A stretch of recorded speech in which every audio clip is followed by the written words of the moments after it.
Om.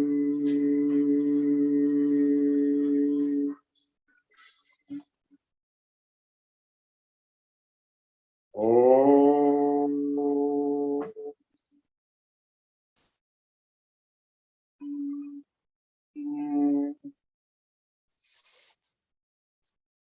Friends, will be talking today about Sanatana Dharma introduction. We know the word Sanatana Dharma refers to Hinduism in general, but it is much more than that. The word Hinduism, as used and understood today, is just the name of a religion. But Sanatana Dharma, which is a synonym of Hinduism, means a lot more. It is not just a religion.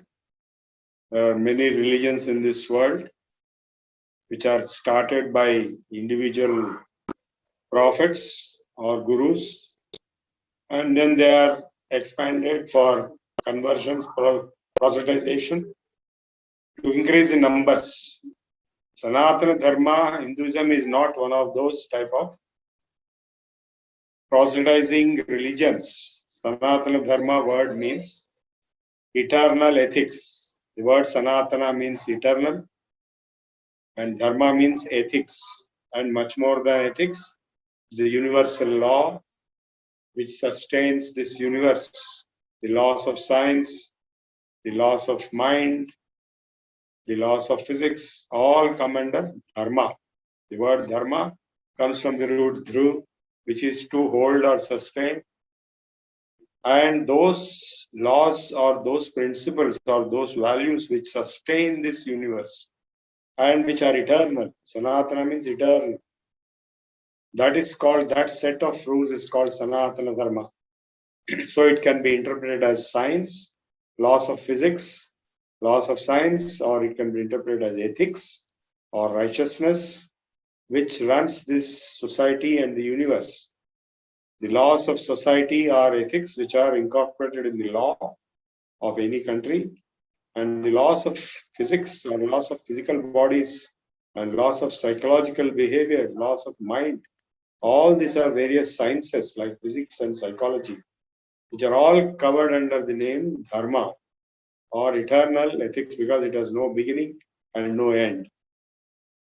So this is the etymological definition of the word Sanatana Dharma. But today it is normally known as Hinduism, like other Buddhism, Jainism, and so on. But they are all isms of an ideology of a particular individual, founder, or prophet or guru who has started it. And on his name, the religion goes. But in the case of Sanatana Dharma, there is no such individual context. It refers to an eternal, infinite flow of tradition, a way of life, a set of values, both ethical values as well as values of science, logic, proof, all put together is Sanatana Dharma. There is no comparison with normal religious dogmas which are propounded as theories and are imposed as dogmas in various religions. You have to believe it. If you don't believe it, you will be condemned or you will be punished. It's not like that. The word Sanatana Dharma means an eternal framework of knowledge, values, and way of life. Even the Supreme Court of India has declared that the word Hindutva does not refer to a religion, but it refers to a way of life. So in other words, any religion in that sense, if it is having these principles, it can be called as Sanatana Dharma. Within India, we have a large number of religions which are born in India, like Buddhism, Jainism, and various streams of so-called Hinduism, like Vaishnavism, Shaivism, and so on. But all of them come under one single Sanatana Dharma, which is also known as Vedic Sanatana Dharma. And This Sanatana Dharma is the total name given to a large number of scriptures which are the oldest in the world. The oldest in the world is Rigveda, which is well-known ancient Vedic Sanskrit text declared as the first ever literary composition of human society. The Rigveda is the oldest of all books, all literature, all texts, all scriptures in the world. The Rigveda itself is quite vast. It has a large number of chapters, many volumes, and its subsequent Vedas like Yajurveda, Samaveda, and Atharvaveda are somehow connected as source to Rigveda in one way or the other, though they also diversify into other topics and subjects.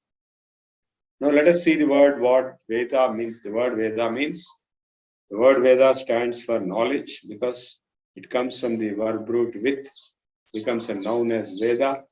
So with is to know. The word with in Latin also, vide, means to know. So the noun of to know is knowledge. So the word simply means knowledge. The word Veda simply means knowledge. So let us examine what is Veda vis-a-vis science. Science also means knowledge. Knowledge of what? It depends on the subject. Social science, physical science, or political science.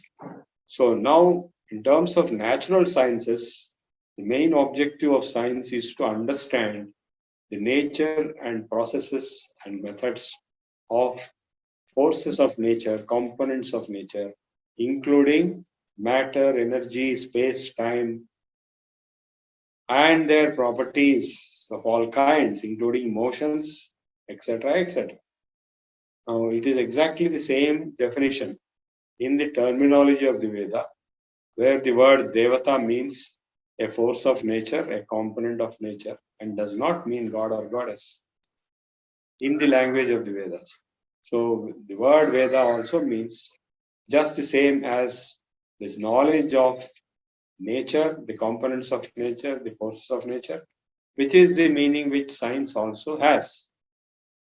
Therefore, we have to clearly conclude that Veda and science are one and the same.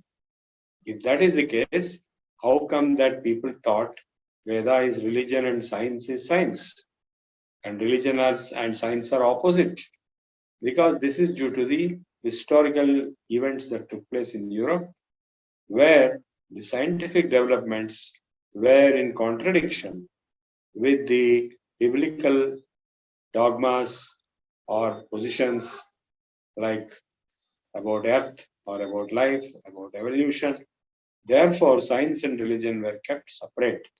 The word secular also comes from the concept of the government processes being independent of religious authorities and control.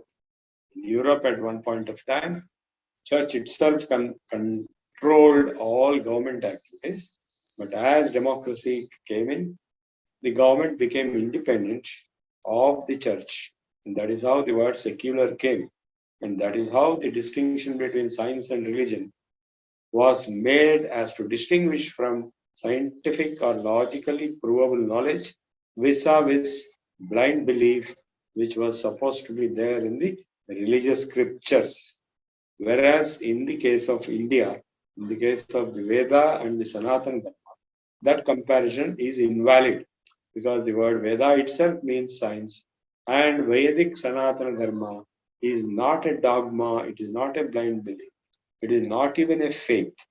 It is a system of knowledge, values, ethics, body of knowledge with proof. Therefore, it is very heartening to see that only in the case of the Veda and its subsequent derivatives, the scientific nature continues to exist and it is not distinguished from science, which was supposed to be logical and provable. So therefore, science and Veda are consistent because proof is integral part of Indian culture and Vedic culture. Now, the other scriptures of the Vedas are the Upanishads, the Brahma Sutras, the Bhagavad-Gita, Ramayana, Mahabharata, Srimad Bhagavatam, and 18 other Puranas. All these came in time sequence. It's very, very important to note the time sequence of evolution of the literature. First being the Rig Veda, followed by Yajurveda, Samveda, Adurveda. We have other Upavedas like Ayurveda, Dhanurveda, Gandharva Veda coming out of each one of these Vedas, and subsequently the Darshanas, which are specialized treatises on specific themes like physics is Vaiseshika, logic is Nyaya, and psychology is Yoga, so on and so forth. So the Darshanas, which are 6 primarily, and subsequently the Puranas and Mahabharata, which came up. Vyasa himself authored the Mahabharata in its first version, which got expanded later, and also the Puranas, which might have got expanded later. So the Vedas, Upanishads, and Darshanas, Upavedas, then the Shastras. We have various types of Shastras like Ayurveda Shastra, Jyotish Shastra, which have expanded into deep sciences, each in their own right.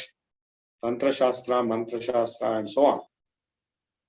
The Veda itself has 4 parts: Samhita, Brahmana, Aranyaka, and Upanishad. So the Samhita is the body of the actual Vedic hymns, which are known as mantras.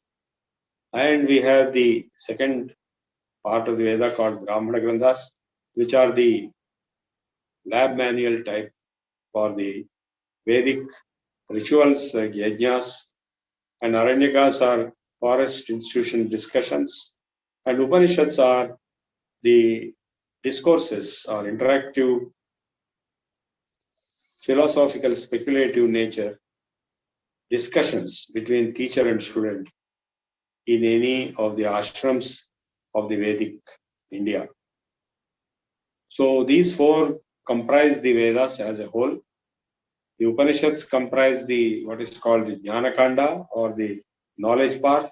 Vedas comprise the hymns, and the Brahmanas comprise the ritual execution, which are not just blind rituals.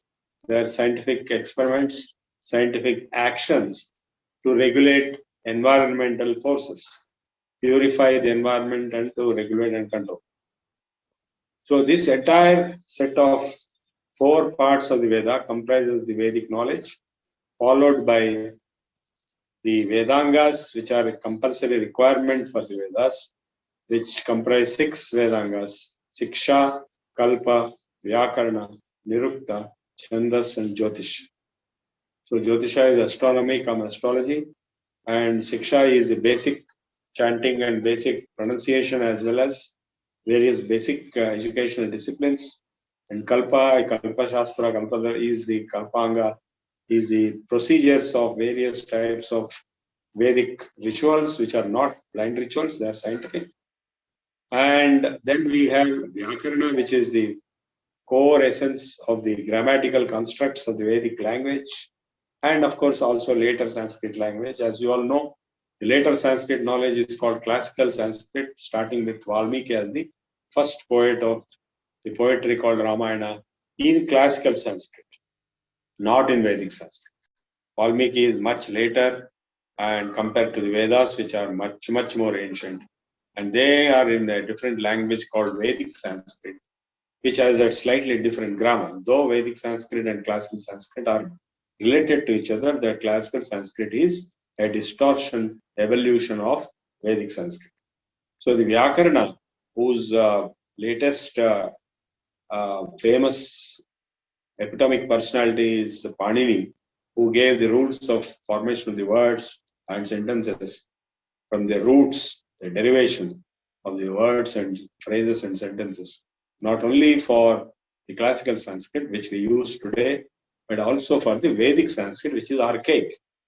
So the Vyakarana Vedanga is so crucial, without which it is not possible to understand anything in the Veda or in the later texts.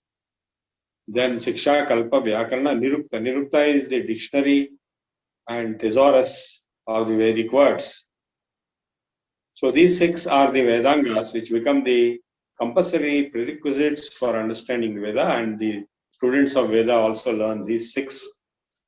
Then we have the Upangas or Darshanas, which are Sankhya, Yoga, Nyaya, Vaiseshika, Mimamsa, and Vedanta. So we will be covering in our course of 6 months all these different subjects in a beautiful, enjoyable manner, in simple, lucid English and Sanskrit being used in an explanatory mode. It is meant for an introductory course. We are offering this entire course in 6 months, of which 3 months will be yoga and related topics, and remaining 3 months are related to Vedas, Upanishads, Ramayana, Mahabharata, Darshanas, and Bhagavad-Gita. Now, coming to the next level of the Vedic Sanatana Dharma literature, we have the Upavedas, of which the most popular is Ayurveda, which is the medical system. The word Ayurveda simply means science of life, how to live a life, how to live without diseases, how to be healthy, and what is health, and what are the various methods of living healthy, the disciplines of a given day or given season, or the discipline of a particular way of eating a particular type of food. All these are given in addition to various herbs. Around 2,500 or more herbs have been described. Medicinal plants found in the Himalayas and also rest part of India.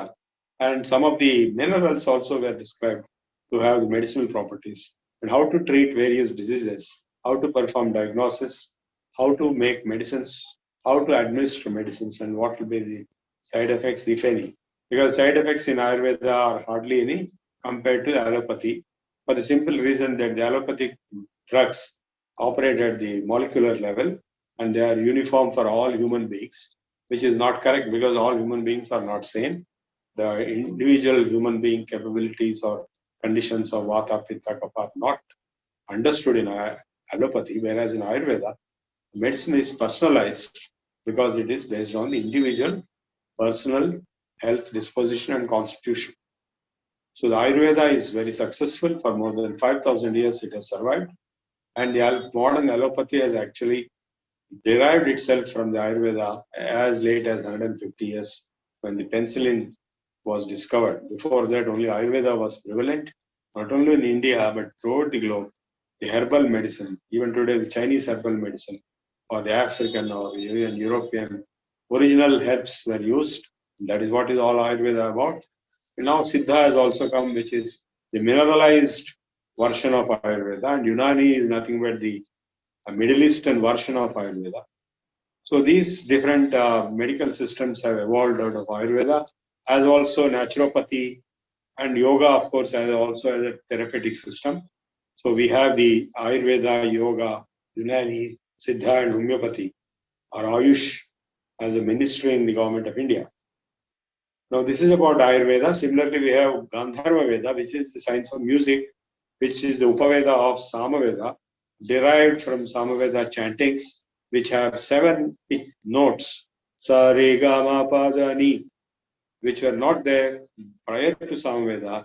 In the Rigveda and Yajurveda only 3 notes, high pitch, low pitch, and middle, Udatta, Anudatta, Swarita, existed.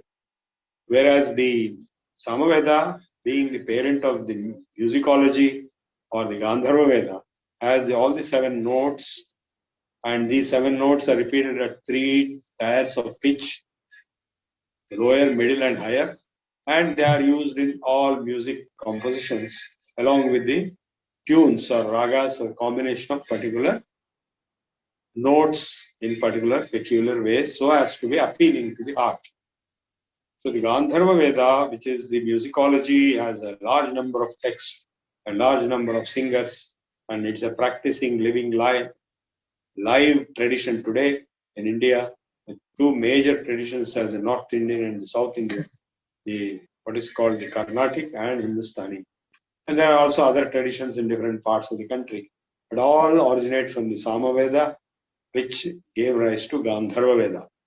Now similarly, we have Dhanur Veda, an Upaveda of one of the Vedas, which is meant for the art of fighting, weaponry, art of war, mainly based on the bow and the arrow, not just bow and arrow just for the sake of it, but including the most powerful astras which can destroy a whole city or destroy a whole community, and which have very special properties which we see in the Mahabharata or in other Puranas. Of course, today in the Kali Yuga, we don't have the astras, but all other weapons are very much there even today, and the kings have been using them.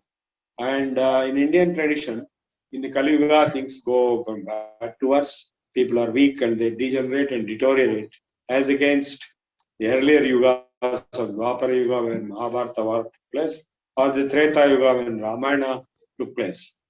So compared to those times, the people are weak and they don't have knowledge of advanced technology, nor they have advanced powers which come out of penance or tapasya.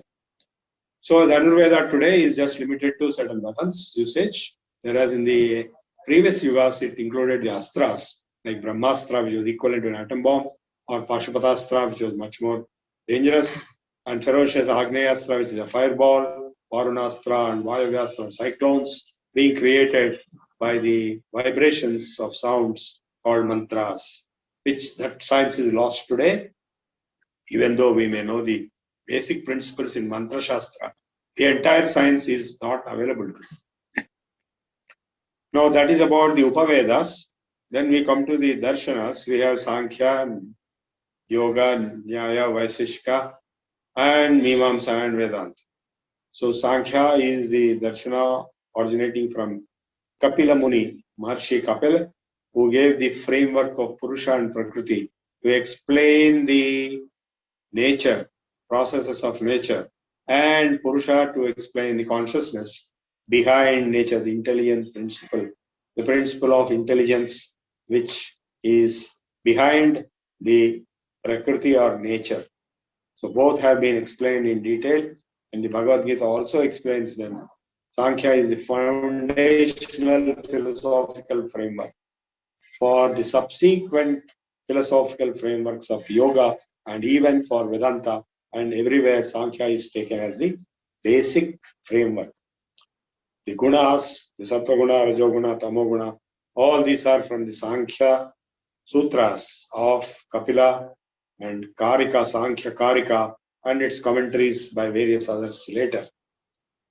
And coming to the Yoga Darshana, the sutras are by Patanjali, which describes yoga as the control of mind, yoga chittavritti nirodha, that is focusing the mind, and then various techniques involved in it, and various aspects of Ashtanga Yoga. We will cover 3 months full first month of the 6-month course. Today is the first lecture in the first month of the 6 months course, which is an overview of the entire Sanatana Dharma, which is nothing but a total body of knowledge of various sciences with proof. Not like a dogma or a religion or a blind belief to be believed or to be punished, etc., etc. So it's totally different from stereotype religious philosophies or religious dogmas and religious molds and narratives. There are no narratives. It is just plain science, which became modern science in recent times. Like allopathy came out of Ayurveda, so also architecture and civil engineering came out of Vastu, which is also a very important subject. It can be called Sthapatya Veda, an Upaveda of Atharvaveda, which is meant for construction of houses, cities, towns, palaces, temples. So the entire knowledge of civil engineering and architecture was encompassed, and much more than modern civil engineering architecture, in the science of Vastu, where even the principles of powers of nature, the ecological principles were taken into account, unlike modern civil engineering, which doesn't do that. So the environment friendliness and merger with environment and harmonize with environment, architecture, civil engineering is found in Vastu. Now these are the various Upavedas, and coming to the Yoga Darshana, we have discussed about Ashtanga Yoga. We will go deeper later into the 3 months course on yoga. And Sankhya Yoga, Nyaya is the system of logic. Today the entire computer science, mathematics, engineering, all that is based upon logic.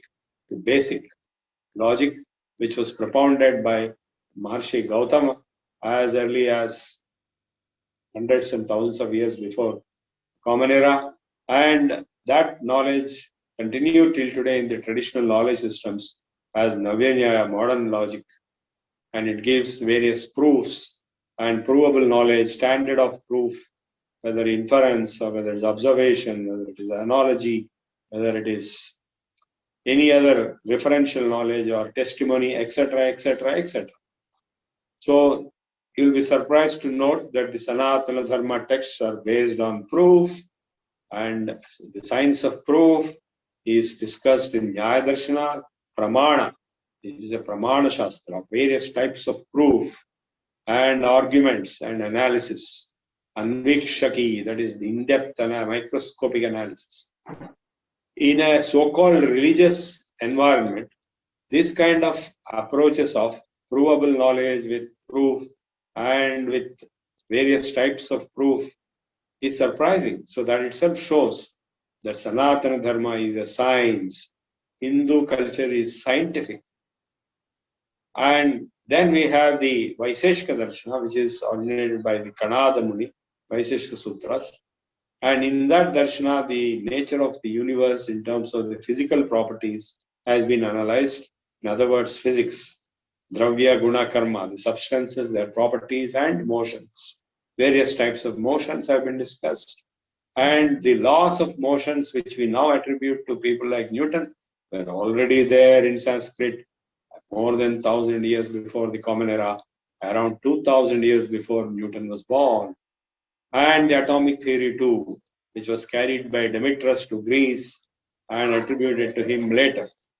So just as Pythagoras' theorem was attributed to Pythagoras, though it was very much there in the Sulba Sutras in the Vedic knowledge system.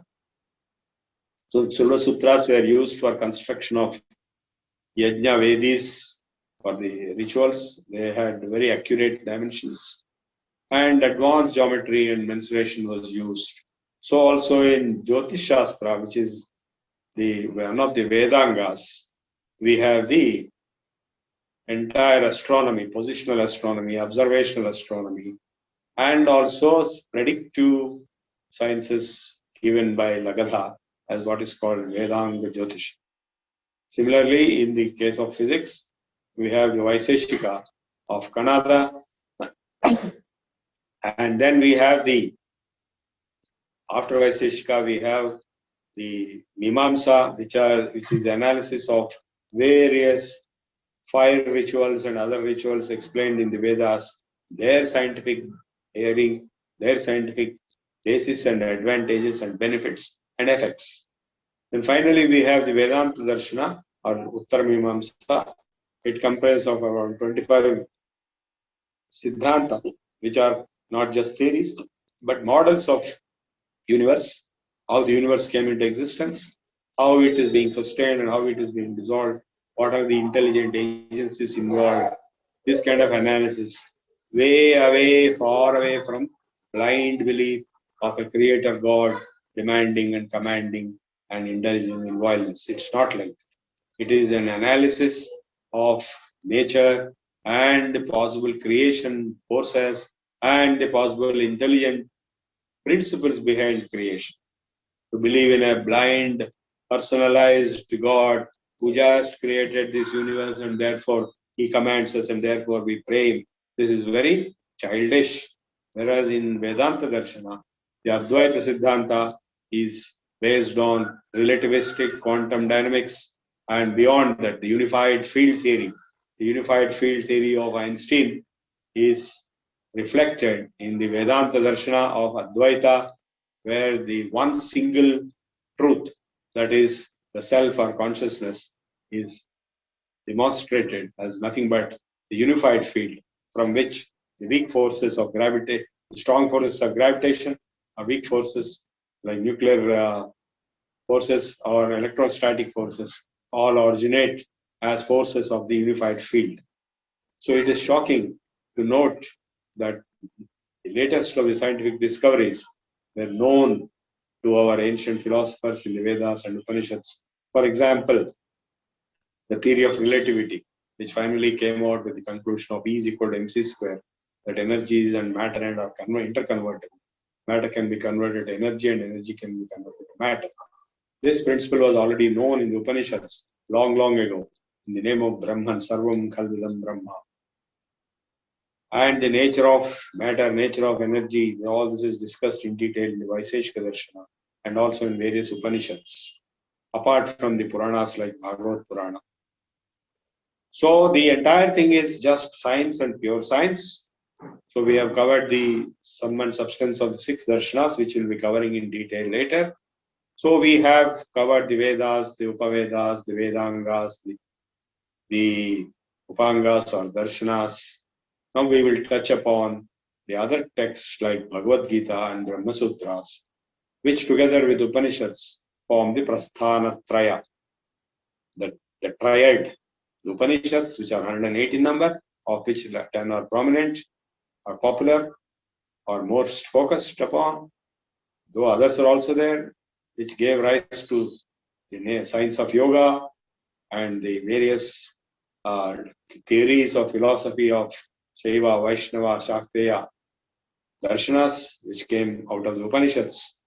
And then we have the Brahma Sutras, which are the sum and substance analysis of the Upanishads. And of course, the famous Bhagavad-Gita, it's a delivery made by Lord Krishna in the Mahabharata war.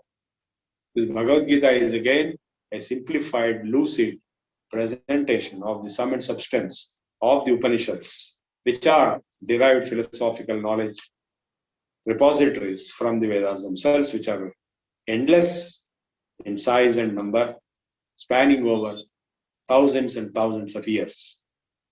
It's quite a remarkable and different, true historical evolutionary framework as compared to recent dogmatic scriptures or books or religions, which will insist upon a very simplistic, childish view made of blind beliefs. This totally contrasting situation, as contrasting as light and darkness.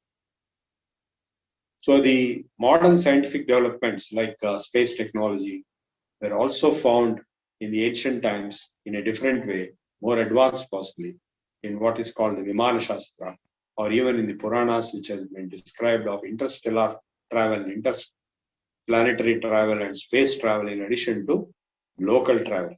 We have not only literary references, but we also have technical texts called Vimana Shastra and others, on which a lot of research has been done and many objects have been reproduced and even machines have been reproduced, though Vimanas could not be reproduced due to the complexity involved in understanding the archaic and lost technology of ancient times. It has been proved by reproducing some of the samples of materials described there and some of the samples of the machines described there, that those texts are not fake or imaginary, but they are genuine. I'm not talking of Valmiki's Pushpak Vimana. It is a Valmiki's Ramayana is a literary text. It is not a scientific text or technical text or manual. We have other Shastras which are scientific, which contain the details of these processes and methodologies. So you will find that the most advanced technologies, including space travel and even atomic theory, they were mentioned, and even some more advanced things are being described there, which are not known to science today, like anti-gravitation or levitation due to anti-gravitation resulting in space travel or interstellar space travel. These kind of things have also been described in detail, and we can show the evidences to that effect and try to understand. So this being the whole picture, now we will cover in detail each one of these texts in our subsequent lectures. Om